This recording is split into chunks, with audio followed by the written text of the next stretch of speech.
বাংলাদেশের চলমান পরিস্থিতি বিবেচনায় আমাদের পাশে যে রাষ্ট্র, বন্ধু রাষ্ট্র, তাদের মতো ভালো না।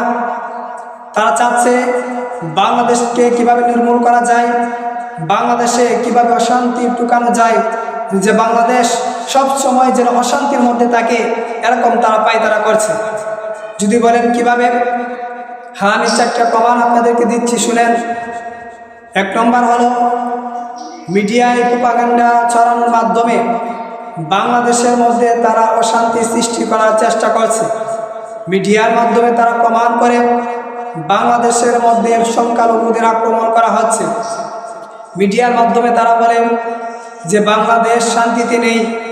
মিডিয়ার মাধ্যমে তারা বলে যে বাংলাদেশ হলো একটা অশান্তি এলাকা।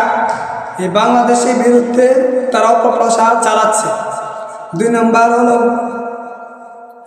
হলো মমতা ব্যানার্জি গতকাল সে মোদী সরকারকে বলেছে জাতিসংঘে নাকি আলোচনা করার জন্য বাংলাদেশে শান্তি রক্ষা বাহিনী পাঠানোর জন্য।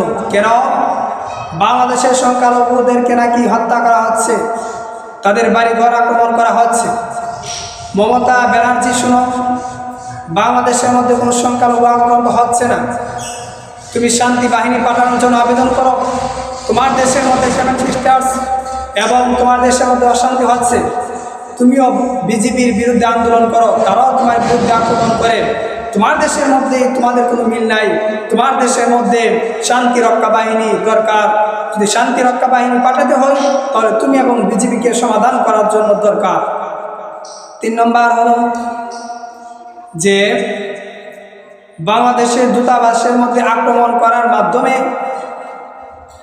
ভারত বাংলাদেশের ভালো চাচ্ছে না। যদি বাংলাদেশের ভালো চাইতো, তাহলে বাংলাদেশের দূতাবাসের মধ্যে আক্রমণ করতো না। যদি বলে যে সম্পর্কে আমরা জানি না, তাহলে আমরা বলবো যারা আক্রমণ করেছে তাদেরকে আইনি ব্যবস্থা নিয়ে তাদেরকে শাস্তি প্রদান করেন। তাহলে আমরা বুঝবো যে আপনারা জানতেন না, এখন জানছেন, তাই আপনারা পদক্ষেপ গ্রহণ করেছেন।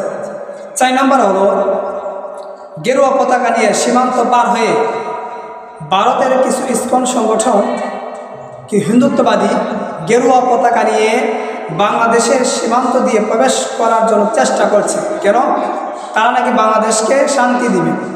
আরে যারা নিজেদের দেশের মধ্যে শান্তি পাচ্ছে না, নিজেদের দেশের মধ্যে শান্তি প্রতিষ্ঠা করতে পারে না রাষ্ট্রীয়ভাবে, আর কিভাবে কয়েকটা লোক গেরুয়া পতাকা নিয়ে বাংলাদেশে প্রবেশ করবে আর তারা আমাদেরকে শান্তি দিবে?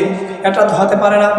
আর যদি বলেন না, তারা শান্তির জন্য নয়, উচ্ছৃঙ্খল করার জন্য আসছে, তাহলে বাংলাদেশ সরকার তাদেরকে এখনই পদক্ষেপ গ্রহণ করুন, না হয় বাংলাদেশ আগামী দিনে কঠিন একটা মুহূর্তের সম্মুখীন হবে।